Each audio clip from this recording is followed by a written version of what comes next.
एक राजा के पास बहुत ही सुंदर घोड़ी थी। कई बार युद्ध में इस घोड़ी ने राजा के प्राण बचाए और वह राजा के लिए पूरी वफादार भी थी।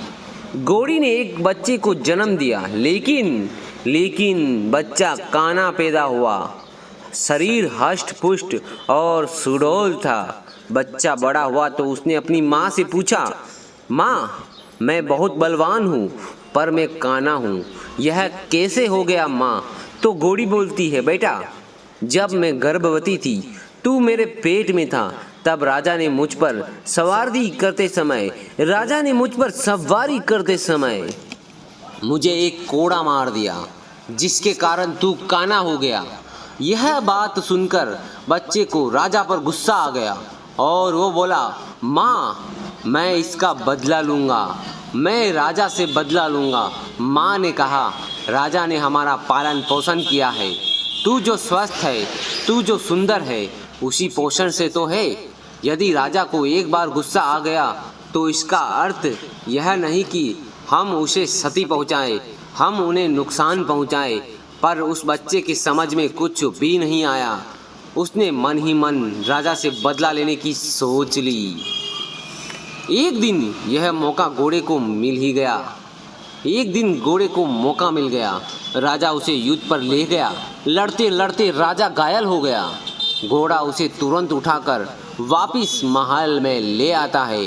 इस पर उस घोड़े को ताज्जुब हुआ और उसने अपनी माँ से पूछा, आज राजा से बदला लेने का अच्छा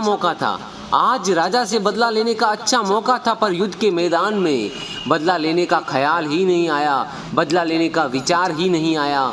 मन ने गवाह ही नहीं दी कि मैं राजा से बदला लूं। ऐसा क्यों हुआ? इस पर घोड़ी हंसकर बोलती है, बेटा, तेरे खून में और तेरे संस्कार में धोखा है ही नहीं। तू जानकर तो धोखा दे ही नहीं सकता। तुझसे नमक हरामी हो ही नहीं सकती, क्योंकि तेरी नस्ल में तेरी माँ का ही तो अंश है। वाकई यह सत्य है कि जैसे हमारे संस्कार होते हैं वैसा ही हमारे मन का व्यवहार होता है। हमारे पारिवारिक संस्कार अवचेतन मस्तिष्क में गहरे बैठ जाते हैं।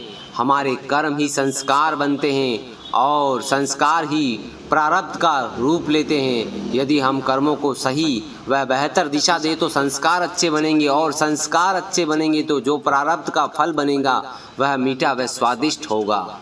अतः हमें प्रतिदिन कोशिश करनी चाहिए कि हमसे जानकर भी कोई धोखा ना हो, गलत काम ना हो, हम किसी के साथ कोई भी चीटिंग ना करें।